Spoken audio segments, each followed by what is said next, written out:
Poda é uma operação que exige prática, bom senso e um conhecimento mínimo de fisiologia vegetal.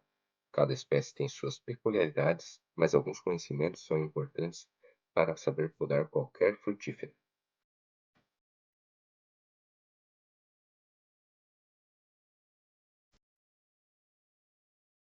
Neste vídeo, vamos passar as principais recomendações que são necessárias para podar qualquer espécie lenhosa do seu pomar. A primeira recomendação, e a mais importante, você precisa saber como manter o vigor adequado de suas plantas. Para produzir adequadamente, uma planta deve estar equilibrada, ou seja, ela deve ter um vigor adequado. Plantas com excesso de vigor, muito vigorosas, tendem a desenvolver mais a parte vegetativa e menos a parte produtiva da planta. Dessa forma, produz muitos ramos e poucos frutos, originando mais ramos ladrões. Isso acarreta em menor rentabilidade da área, afinal, um pomar deve produzir frutos e não lenha. Já plantas com pouco vigor, ou seja, plantas débeis, tendem a desenvolver mais a parte produtiva e menos a parte vegetativa da planta. No entanto, se o vigor for muito reduzido, a planta pode não conseguir nutrir adequadamente o excesso de carga. Isso pode definhar a planta com o passar do tempo. Por isso é importante ter um pomar com vigor adequado, que produza frutos, ramos e folhas de forma equilibrada.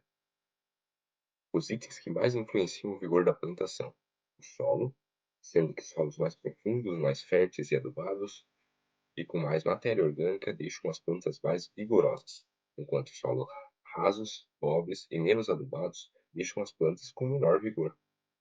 O clima, principalmente temperaturas mais altas, favorecem o aumento do vigor da planta.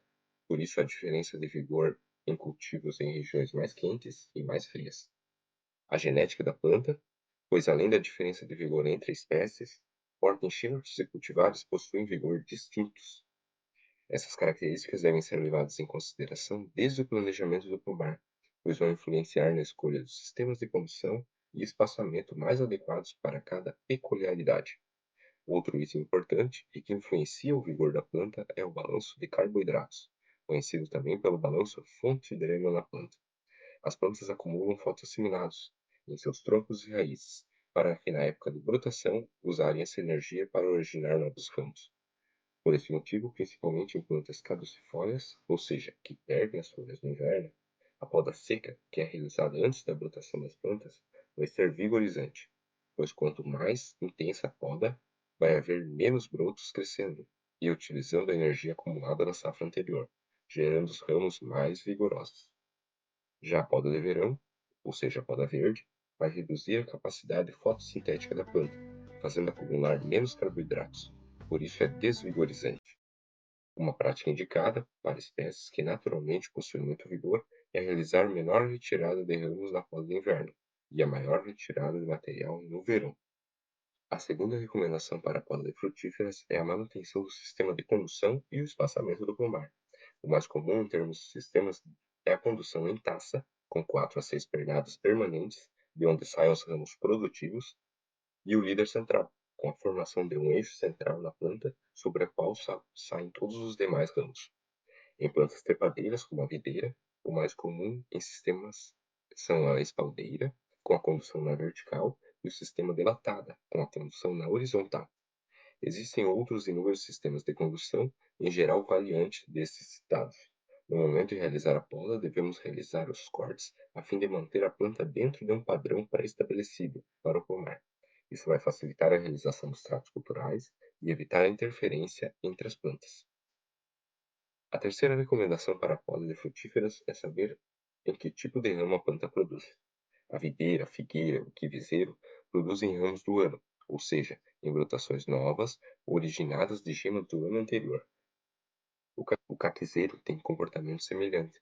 No entanto, os ramos de produção são originários das gemas da ponta dos ramos do ano anterior. Por isso, não pode-se realizar desponte de ramos, quando o objetivo é a produção de frutos. Já o pessegueiro produz principalmente em ramos mistos, ou seja, ramos do ano anterior com gemas floríferas e vegetativas do mesmo ano.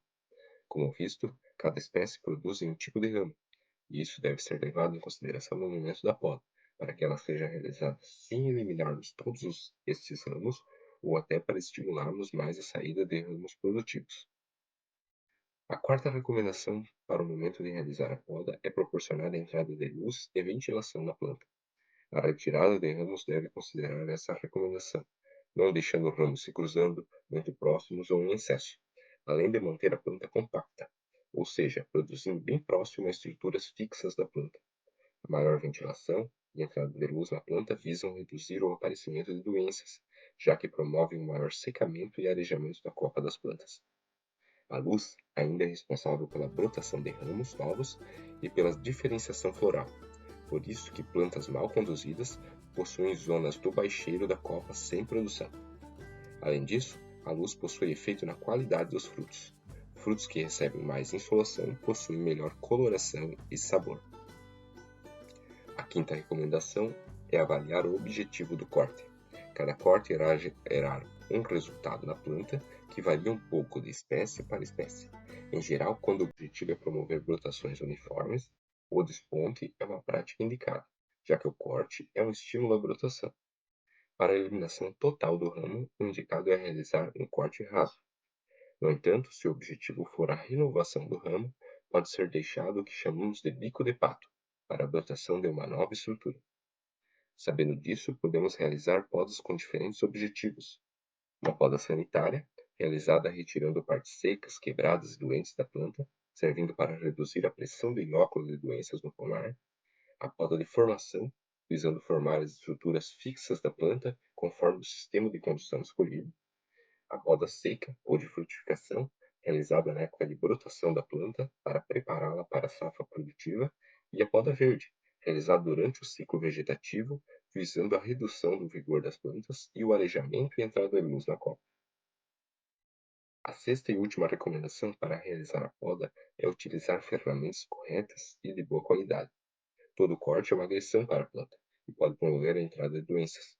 Por isso, deve ser realizado corretamente, com ferramentas de boa qualidade, sem lascar os ramos. Cortes de ramos mais grossos devem ser realizados com serrotes de poda. Podões de duas mãos são usados para ramos intermediários ou que exigem mais força, e tesouras de poda para uma poda mais fina, geralmente de ramos de 10 a 30 milímetros. O ideal é realizar a poda começando por ramos mais grossos e finalizando com ramos mais finos na planta.